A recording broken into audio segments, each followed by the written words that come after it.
$180 billion. That is not a typographical error hastily printed on a teleprompter. That is not a hyperbolic campaign slogan whipped up to agitate a restless rally crowd. That is the staggering, incomprehensible sum of money that simply vanished into thin air from the state of California under the unquestioned leadership of one man. It was a catastrophic hemorrhaging of public funds, painstakingly exposed by relentless state audits, dragged into the blinding light by desperate whistleblowers, and methodically tracked by federal investigators over years of silent scrutiny. And yet, on a brisk Tuesday evening at the historic National Press Club in Washington, D.C., that very man confidently sat down directly across a mahogany table from Donald Trump to look the American public dead in the eye and explain exactly why he deserved to be elevated to the presidency of the United States. He should never have taken that seat.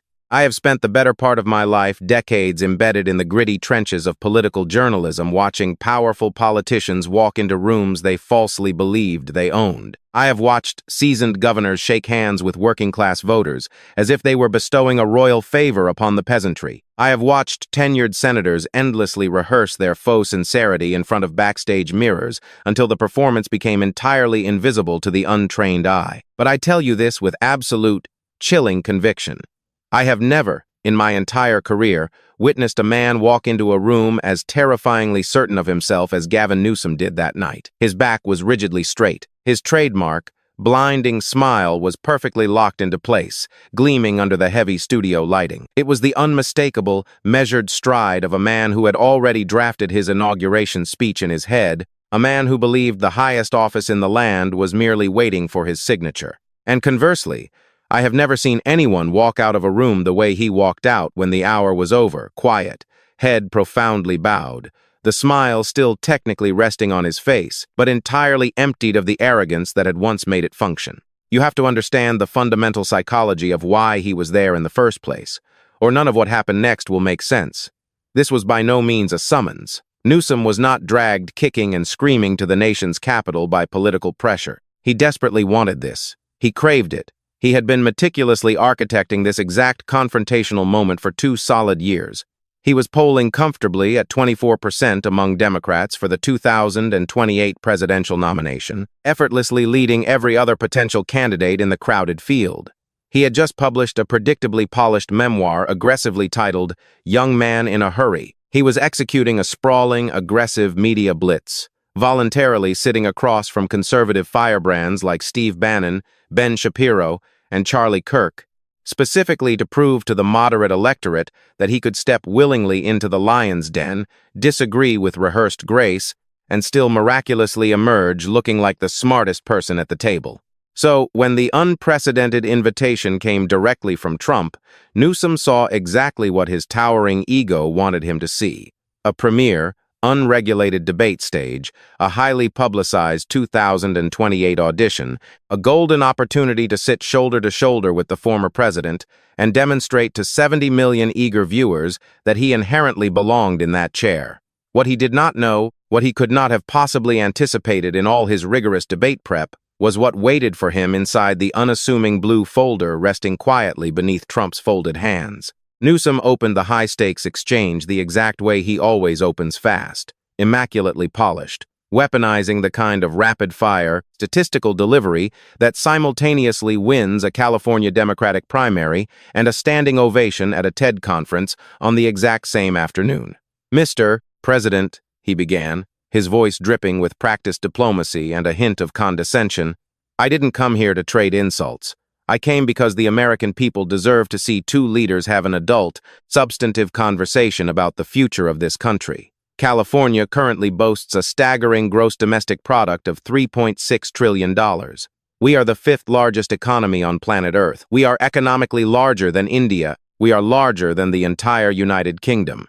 We unequivocally lead the nation in clean energy initiatives, in technological advancements, in agricultural exports, and in sheer innovation. While other states were aggressively cutting essential services to survive, we were actively building." He deliberately let that scripted crescendo sit heavy in the air for a fraction of a second to let the gravitas settle into the microphone. Then, he seamlessly kept going, pivoting to his ultimate shield.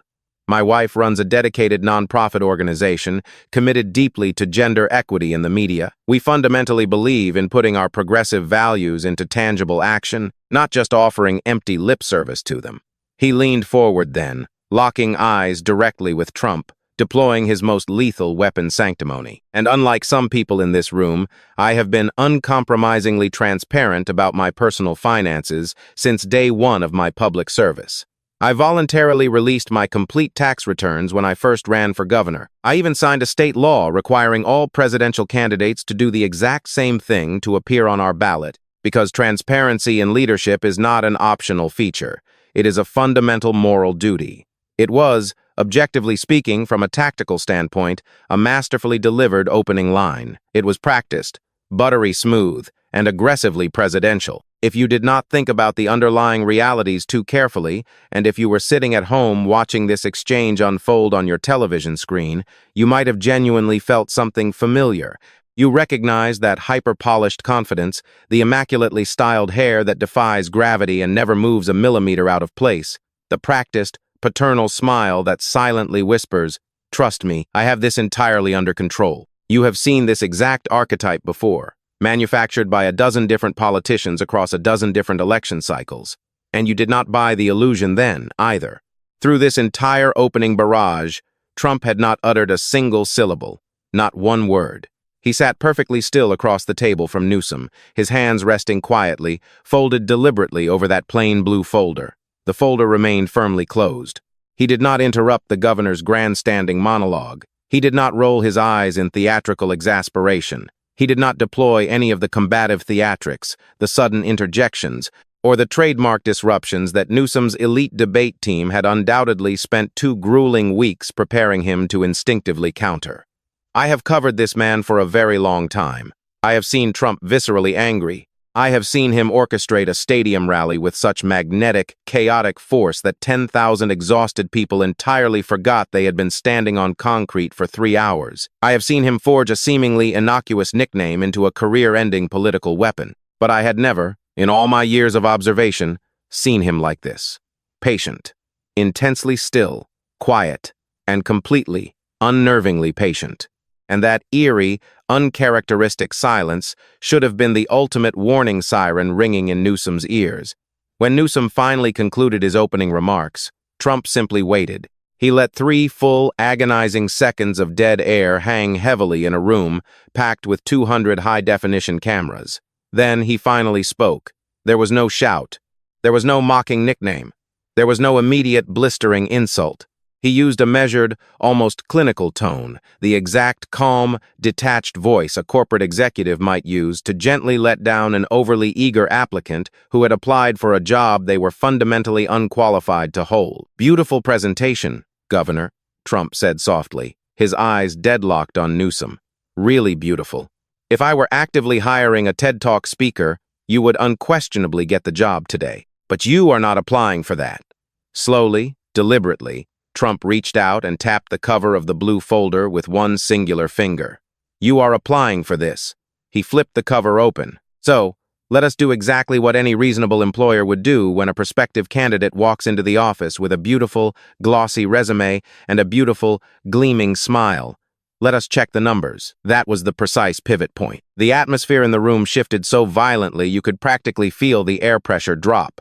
This was no longer a debate. Debates have 2 equal participants and a theoretically neutral moderator who pretends to maintain fairness. This was an executive job interview. And Gavin Newsom, who had swaggered into the room expecting a predictable, easily parried sparring partner, suddenly realized with chilling clarity that he was sitting on the wrong side of the desk. Trump slowly turned to the very first page of the dossier. "It says here," Trump began, trailing his index finger methodically down the printed text, "that you have unparalleled experience managing a massive state budget. California, you possess the highest state income tax rate in the entire country at a staggering 13.3%. You maintain the highest gas tax. You enforce the highest sales tax in almost every measurable category. You ruthlessly charge the hard-working people of California vastly more than any other state in the union charges its own residents." He looked up from the page, his gaze piercing. "And yet, despite all of that exorbitant revenue, you still cannot balance the books. Is that objectively correct? Newsom instinctively leaned forward, his posture rigid but ready. This was familiar, defensible terrain. He knew the macroeconomic talking points by heart. Mr. President, every major, economically complex state in America is currently navigating incredibly difficult post-pandemic fiscal adjustments. California's current deficit is a highly manageable fraction of our overall gross domestic product. We actively invest in our people. We invest heavily in public education. We invest in universal healthcare accessibility. We invest in critical infrastructure. That vital progress inevitably costs money. And unlike draconian states that blindly cut essential life-saving services just to balance a cold, unfeeling spreadsheet, we deliberately chose to invest in our collective future. It was not a terrible answer on its face.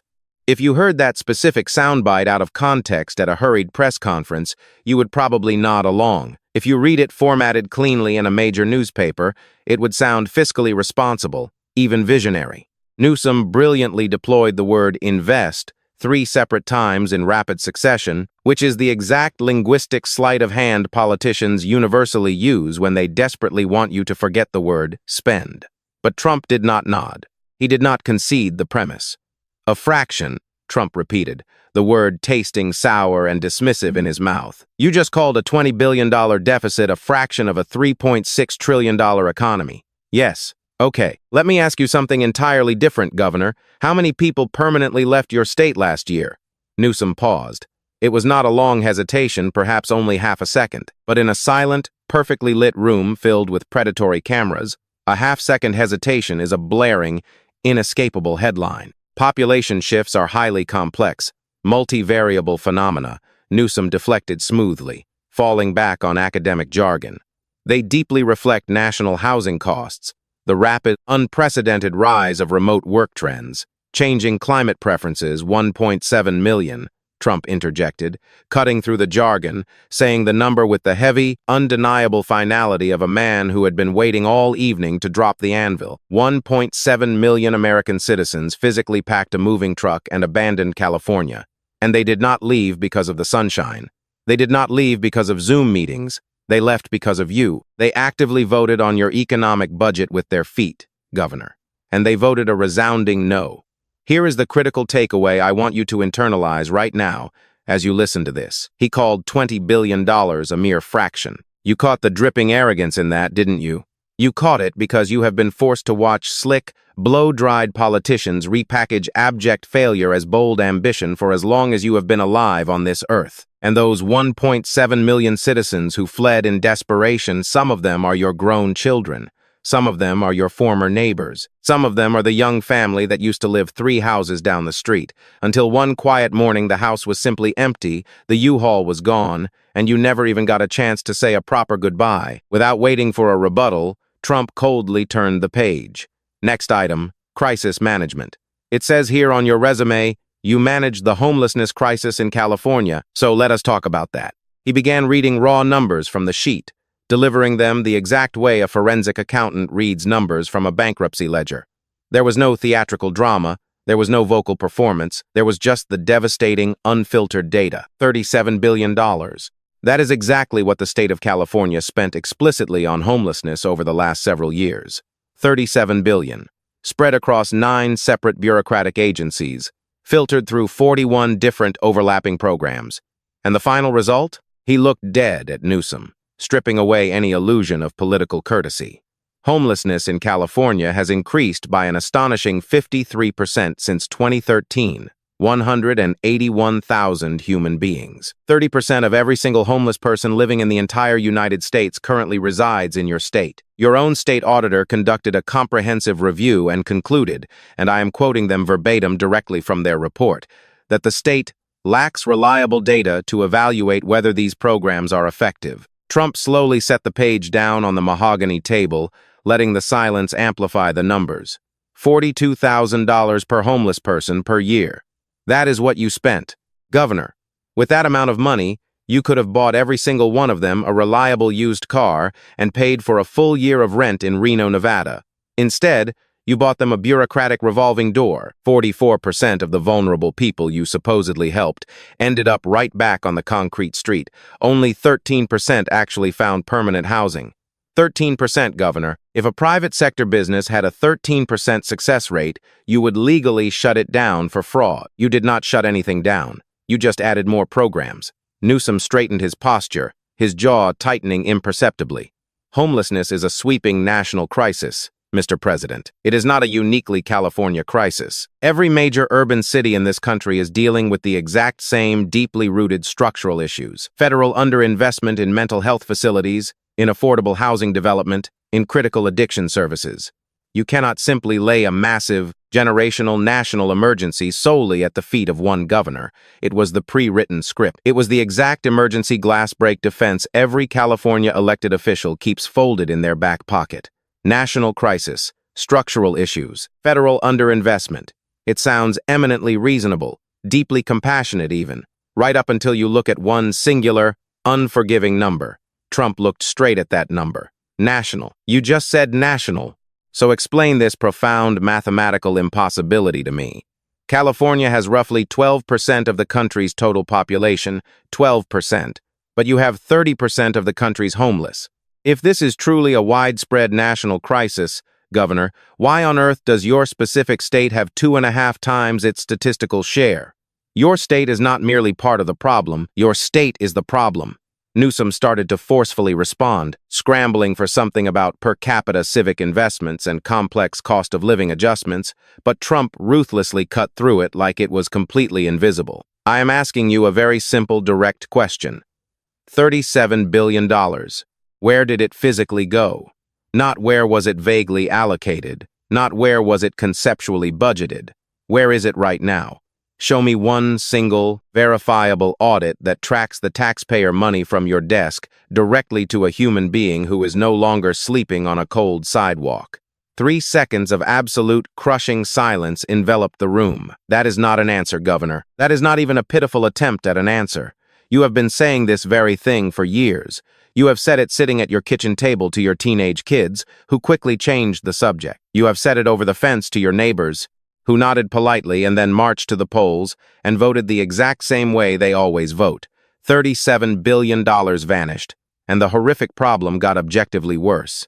Not a little bit worse. 53% worse. You were not crazy. You were not wrong. You were never wrong. And tonight, finally, someone was sitting in a room with the cameras rolling, saying the quiet part out loud. But the colossal homelessness money was just one single line item on the resume. Trump mentioned something else in passing, almost casually, the way a seasoned prosecutor mentions a seemingly minor detail they fully plan to come back and bludgeon you with later. We will get to the missing $180 billion soon enough, Governor. For now, let us keep going. Newsom's smile noticeably thinned. It was not entirely gone. Not yet, but it was visibly thinner, like a microscopic crack in a windshield that has not quite reached the protective edge. If you are watching this breakdown right now, and you already know where this inevitable destruction is going, if you are one of the millions who moved out of California in disgust, or your kids moved out, or you just painfully remember what that golden state used to be before this specific man got his manicured hands on it, pause this video and share it with them. Because Trump is not done. He is not even close to done. Trump turned unhurriedly to the next section of the blue folder. He read the bold heading out loud, his voice dripping with unmistakable irony. Infrastructure development. He almost smiled. Almost. In 2008, the optimistic voters of California eagerly approved a massive bond measure to construct a state-of-the-art high-speed rail system connecting Los Angeles directly to San Francisco. The voters were explicitly promised by politicians like you that it would cost a total of $33 billion. They were assured it would be completely finished and operational by the year 2020. Fast. Clean. Modern, the shining future of American transportation. That is exactly what was printed on the ballot. That is what they dutifully voted for. He set his hand flat, palm down, on the folder. It is the year 2026, Governor.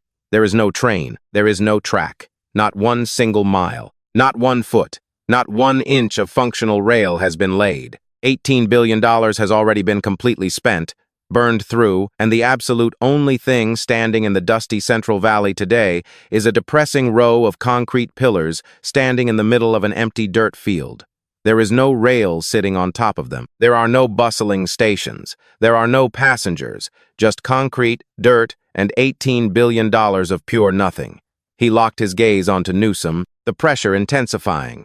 The original public estimate was $33 billion. The current internal estimate is sitting somewhere between $128 billion and $231 billion, depending entirely on which page of your own rail authority's obfuscated report you choose to read. That is a 700% catastrophic cost increase for a physical product that literally does not exist.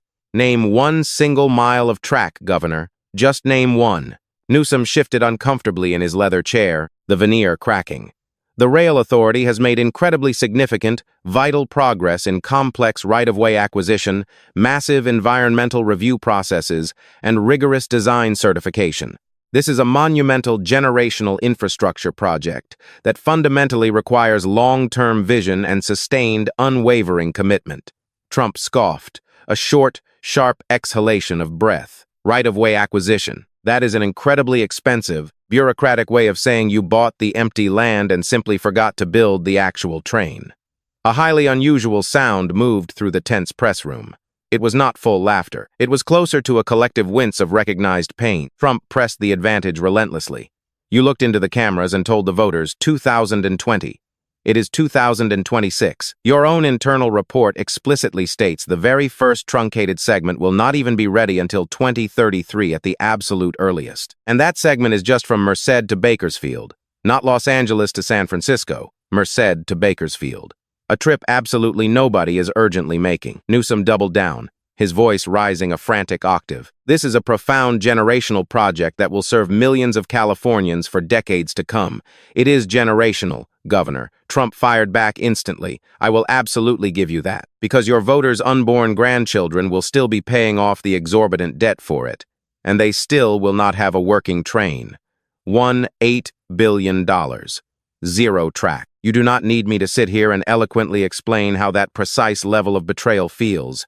You already know it in your bones, because you have helplessly watched your state gas taxes go up every single year, and you have watched your local roads get worse, and your bridges get older and more dangerous.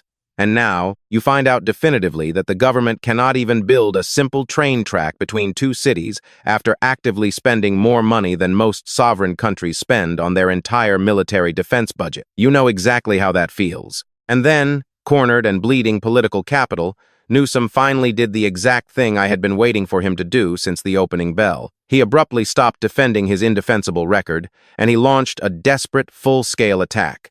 Let us talk about resumes, Mr. President. Newsom spat. His voice completely changed. The smooth TED Talk polish was instantly gone, replaced by venom. This was the aggressive, brawling Newsom, who had fiercely debated Ron DeSantis on Fox News and walked away genuinely convinced he had won the encounter. Let us talk about yours. 34 felony convictions. That is your resume. January the 6th, when police officers died defending that building. That is your resume. You lost the national popular vote twice. 63% of the American public actively said they would never, under any circumstances, vote for you again. Your precious casinos went completely bankrupt. Your so-called university was exposed as a massive fraud. Your own family charity was forcibly shut down by the state of New York for what the judge legally called a shocking pattern of illegality. And you could not win the state of California with a forklift. I beat your numbers by 5 million votes. Twice. He physically leaned over the table, directly into the microphone, his eyes blazing with genuine fury. And you have the unmitigated audacity to sit here and want to interview me? Here is exactly what I will not do. I will not sit here and pretend that you possess the moral high ground. It was undeniably a powerful counterpunch. It was not weak. Every single fiery word Newsom said in that blistering diatribe was factually accurate. The felony convictions were real. The casino bankruptcies were real. January the 6th was a horrific reality, and for about 40 tense seconds, the palpable momentum in the room violently shifted. Newsom's massive political team seated in the gallery was physically standing up. The loyal California delegation was emphatically nodding. For one fleeting, genuine moment, it truly looked like the Teflon man with the perfect hair might actually walk out of this slaughterhouse with his 2028 presidential ambitions miraculously intact. But he should never have looked so painfully confident, because what came next was a tactical maneuver Newsom had never prepared for. Not in his exhaustive debate prep, not on his friendly podcast tour, not in the bathroom mirror where he endlessly practiced looking somber and presidential. I have covered cutthroat national politics for a very long time. I have seen arrogant people win temporary arguments but lose their entire careers in the exact same breathless sentence. What Trump calmly said next is something I have actively re-watched 3 separate times on tape, and I still can barely believe he possessed the sheer audacity to say it out loud. If this is your first time watching this channel, hit subscribe right now. You are going to want to hear exactly how this dismantling concludes. Trump did not fire back with rage. That was the first, deeply unsettling surprise. He simply sat there, letting Newsom's blistering attack hang heavy in the sterile air, the way acrid smoke hangs over a battlefield after a cannon violently goes off. Then, slowly, he nodded his head. Fair enough, Governor. Fair enough. The Atlantic City casinos. Yeah, they went down hard. The mail-order steaks. Admittedly not my best business idea. And I once told a massive rally crowd I was the absolute most humble person in the room, and let's be honest, that did not go over great. The press room erupted into nervous, unexpected laughter. The suffocating tension cracked just enough to let a breath in. But here is the fundamental, inescapable difference between you and me, Governor, Trump continued, the amusement vanishing from his face instantly. I have been relentlessly investigated, ruthlessly indicted, publicly convicted. They have raided my private home, my corporate office, my personal boxes stacked in my bathroom. And despite the entire weight of the federal government coming down on me, I am still sitting right here. Do you know exactly why? Because the American people already know every single exhaustive page of my record. Every dark chapter, every bankrupt casino, every bad steak. There are absolutely no surprises left in my closet. My resume has been brutally scrutinized by ambitious prosecutors, by hostile journalists, and by 200 million voting citizens. He leaned menacingly forward, closing the physical distance across the table. But your pristine resume, Governor, that is the one absolutely nobody has truly read yet. The media has protected it, and we are not finished reading it tonight. He deliberately turned to a brand new, unseen section of the blue folder. The bold heading at the top was devastatingly simple. References. Every good, solid resume requires references, Governor. People who can publicly vouch for your high character, your sound judgment, the exact kind of people you deliberately choose to surround yourself with in the halls of power. So, let us check yours. He read the first name aloud, letting it echo. Dana Williamson, your esteemed chief of staff. Newsom's posture instantly collapsed inward. It was a microscopic physical retreat, the kind of involuntary, defensive shift you would completely miss if you were passively watching on a small phone screen. But sitting in that room, I saw it happen in real time. Where exactly is Dana Williamson right now, Governor? Newsom swallowed hard. Dana Williamson's personal actions were entirely, legally separate from my administration's official work. Her personal conduct, I specifically asked you where she is right now, Trump interrupted, his voice dropping an octave. Her legal case is currently being handled by I will tell the American people exactly where she is, Trump bulldozed over him. She is currently awaiting sentencing in federal court. She officially pleaded guilty on May 14th of this very year, just 8 weeks ago. Conspiracy to commit massive bank fraud and wire fraud, willfully filing a false tax return, making deliberate, calculated false statements to federal FBI investigators. 4 severe felony charges, guilty on all 4. Trump slowly closed his fist over the page, crushing the paper slightly. This was not some low-level junior aide, Governor. This was not a naive intern who accidentally got in way over her head. This was your hand-picked chief of staff. She exclusively ran your entire office. She meticulously managed your daily schedule. She had unfettered access to every single highly classified document, every critical executive decision, every taxpayer dollar that moved through the California governor's office. And she happily pleaded guilty to orchestrating massive fraud. Here is exactly what the mainstream headlines deliberately did not tell you. The press cowardly called Williamson a former aide or a political consultant. They intentionally buried her immense, sweeping power. But she was not a mere consultant. She was the absolute right hand. She was the specific person standing shoulder to shoulder with the governor when he triumphantly signed sweeping legislation. The person who ruthlessly decided who got a lucrative meeting and who was locked out. The person sitting in the room when the billions of dollars in decisions were made. And she legally pleaded guilty to stealing immense sums of money and brazenly lying to the FBI about it to cover her tracks. Now, I want you to stop and think about the sheer scale of that for a moment. California lost an unimaginable $180 billion to unchecked systemic fraud, rampant unemployment fraud, massive medical fraud, horrific hospice care fraud. The state's massive in-home care program, which was originally designed to compassionately help struggling families, seamlessly mutated into a $30 billion a year shadow welfare system that organized criminal syndicates actively exploited. And while all this hemorrhaging was happening, the state of California had exactly two employees assigned to check for fraud in the entire multi-billion-dollar system. Two. And the very person running the governor's office, the person sitting closest to all of this unbelievable rot, was herself actively committing federal fraud. Trump let the agonizing silence do the heavy lifting. Should I call your next reference, Governor? The smile was miraculously still on Newsom's face. Technically, it was there the exact same way a broken clock is still technically a clock after the internal gears have entirely shattered. The outward shape remains, but the internal function does not. If you know someone, a friend or family member, who still watches CNN every night and genuinely sees a rising, brilliant star when they see Gavin Newsom's face, if you know someone who blindly reads the national polls and actually thinks this specific man should run the entire country, send them this video immediately. Send it now. Because what inevitably comes next is not about partisan politics anymore.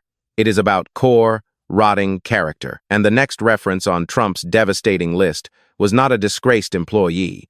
It was family. Trump slowly turned to the next page in the dense folder, and when he read what was meticulously printed on it, he did something he had not done all night. He directly quoted Newsom's own sanctimonious words back to him. "You said something earlier this evening, Governor, that I found so fascinating. Those were your exact words.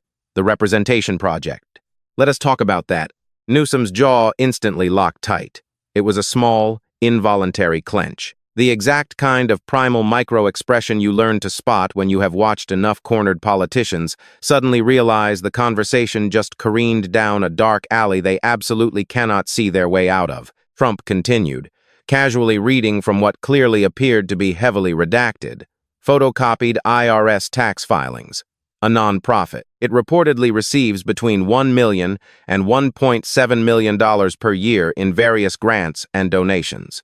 Your wife, Jennifer Siebel Newsom, is the official chief operating officer. Her private film production company is legally called Girls Club Entertainment. He turned another page, the sound loud in the quiet room. Since 2012, this specific nonprofit has systematically paid your wife and her private company a combined total of $3.7 million. That equates to approximately $300,000 per year, siphoned directly from a charity that only takes in about $1 million a year total. $300,000 goes directly into the pocket of the woman who runs it. That is a staggering 30% total overhead costs spent on one single salary, Governor.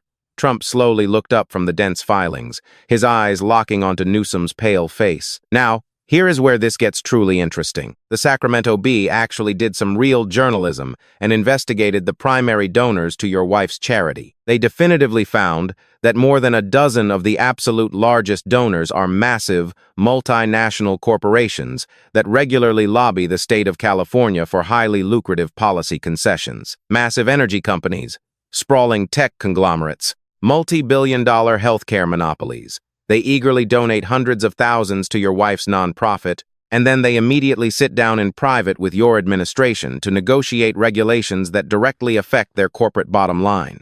The room was so quiet you could hear the air conditioning humming, and the Sacramento Bee found one more fascinating thing. Your wife's charity revenue miraculously spiked every single time your political career advanced. When you became lieutenant governor, the corporate donations went up. When you became governor, they skyrocketed up again. And the moment the Bee started aggressively asking simple questions about the donor list, the charity completely stopped publishing it. The donor transparency page on the website simply vanished into thin air. He deliberately set the IRS filings down. Massive companies that desperately want political favors from the state actively donate to your wife's charity. Your wife's charity then pays your wife $300,000 a year. And the companies that donated miraculously receive highly favorable regulatory treatment from your administration.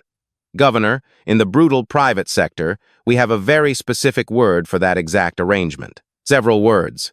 actually, but I will let the Department of Justice pick the specific felony charge they prefer. Newsom forcefully straightened up, sheer panic leaking into his eyes, and he frantically reached for the absolute last tool he had left in his political arsenal. The one tool that had always reliably worked in deeply blue California. The one tool that friendly anchors at CNN and MSNBC had never, ever questioned. "My wife," he spat, his voice trembling with manufactured outrage, "is being unfairly targeted by a vicious, politically motivated witch hunt. This is the Trump Department of Justice doing exactly what it was unconstitutionally designed to do, illegally going after your political opponents, despicably going after their families. This has absolutely nothing to do with a legitimate charity, and everything to do with the undeniable fact that I am the leading Democratic candidate for the presidency in 2028, and your corrupt administration absolutely cannot tolerate that."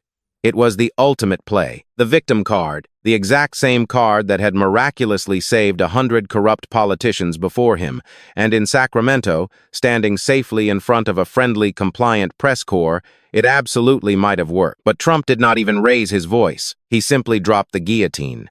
"The investigation did not start under me, Governor. It started under President Joe Biden. It was officially initiated by nonpartisan, career prosecutors operating in the United States Attorney's Office in Sacramento. It began entirely based on credible whistleblower complaints from horrified people working inside your own corrupt system. Your own employees saw exactly what you were doing, and they were so disgusted they reported it directly to federal law enforcement. Your own people reported you." Newsom did not respond. The oxygen had entirely left his lungs, and here is what I personally find most interesting of all, Trump said, reaching slowly for one final page. "You proudly said something else tonight that I wrote down. You aggressively pounded the table and said, and I am quoting you again, 'I have been uncompromisingly transparent about my personal finances since day one. I voluntarily released my tax returns. I signed a state law requiring it because transparency is a fundamental moral duty.' Those were your exact words.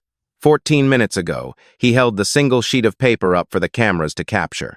Let me tell the American people what you actually did. In 2017, when you triumphantly announced your campaign for governor, you solemnly promised the voters you would be the very first California governor in history to release your complete tax returns every single year. A sacred promise to the voters. In 2019, you went even further. You signed a law, an actual binding law on the books of the state of California, legally requiring all presidential candidates to release their 5 most recent tax returns just to appear on the ballot. You publicly signed that law because, and again I am quoting you, it was a moral duty, and everybody in this room knows exactly who that law was aimed at. It was aimed directly at me, at Donald Trump, because I had not released mine." He paused, letting the hypocrisy marinate. "Your last publicly released tax return, Governor, was for the tax year 2020. It was filed late in 2022. That was 4 long years ago. 4 years of total, deafening silence from the man who just called transparency a moral duty. 2021. Nothing. 2022. Nothing. 2023. Nothing. 2024. Nothing. 2025. Nothing. And miraculously, during that exact 4-year period of total darkness, you somehow purchased a stunning $9 million luxury home in ultra-exclusive Marin County. Where exactly did that $9 million come from, Governor? The desperate people of California do not know, because you deliberately stopped telling them. And when a brave local reporter finally asked you about this exact discrepancy just 9 days ago at a highly controlled press conference in your own state, standing in front of your own press corps, you did not answer her simple question. You aggressively snapped at her. You predictably blamed me, and you cowardly walked right off the stage. Trump slowly set the final page down. You signed a law requiring everyone else to release their tax returns. Then you instantly stopped releasing your own. You called transparency a sacred moral duty. Then you went completely dark for 4 years while banking millions. And when someone simply asked why, you literally ran out of the room. The room fell into a deathly, suffocating silence, the profound quiet of 200 hardened journalists witnessing an absolute, surgically clean political execution. In 20 brutal minutes, the meticulously crafted facade of Gavin Newsom was systematically dismantled as his 4 primary weapons failed him completely. His TED Talk charm evaporated when pressed for hard numbers. His rhetorical spin crashed against the reality of a phantom train with 0 miles of track. His fierce attacks were seamlessly absorbed by a man who freely admitted his own flaws, and his desperate play at victimhood was instantly neutralized by the undeniable reality of his own whistleblowing staff. Stripped of his impenetrable political exterior, the polished governor sat utterly frozen, discovering for the first time in his 15-year career what it felt like to have absolutely no slick answer left to give. It was then that Donald Trump, refusing to raise his voice or perform for the cameras, closed his plain blue folder and delivered the final, inescapable blow with 7 devastating words that landed like a stone at the bottom of a dry well. "You broke California, and you want a promotion." As Newsom's trademark smile died on his face, remaining technically present but entirely empty, Trump turned away from the broken politician and looked directly into the lenses of the television cameras to speak for the forgotten. He spoke for the families who could not bury their mothers during draconian lockdowns while their governor dined with lobbyists at the French Laundry, the small business owners crushed while elite friends profited, the retirees robbed of $180 billion by unchecked systemic fraud, and the 1.7 million desperate citizens forced to pack moving trucks and flee their home state. This was the exact historic vindication millions of working-class Americans had waited decades to witness, a moment where the empty suit was finally exposed, not by hyperbolic partisan talking points, but by the terrifying, irrefutable reality of page numbers, audit stamps, and IRS filings proving that the $37 billion vanished on homelessness and the $231 billion trained to nowhere were cold, undeniable facts. Yet, as profound as this public dismantling was, the true nightmare for Gavin Newsom was only just beginning. As the broadcast lights dimmed and the cameras prepared to cut to black, Trump did not simply walk away, but instead slowly slid that thick blue dossier across the mahogany table directly into the governor's trembling hands. Leaning in, Trump whispered a final, inaudible detail about those DOJ whistleblowers, a secret so profoundly catastrophic and deeply compromising that it guarantees when the next round of unsealed federal indictments drops tomorrow morning, the collateral damage will extend far beyond the borders of California, leaving the entire nation burning with one terrifying question: who else is named in that folder?